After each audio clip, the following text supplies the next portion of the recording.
Hello mga kabentusa, andito tayo ngayon at magmamassage po ako sa client ko. Yun pala ay dati ko po itong client, mga kabentusa. Kaya pupunta na ako sa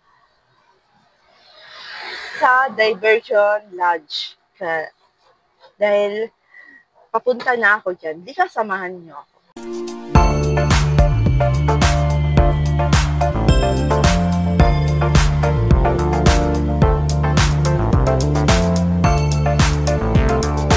Ngayon po mga kabentusa, ay andito na ako sa Diversion Lodge. Ito yon, old client ko po ang imamasahe ko mga kabentusa, kaya paakyat na ako.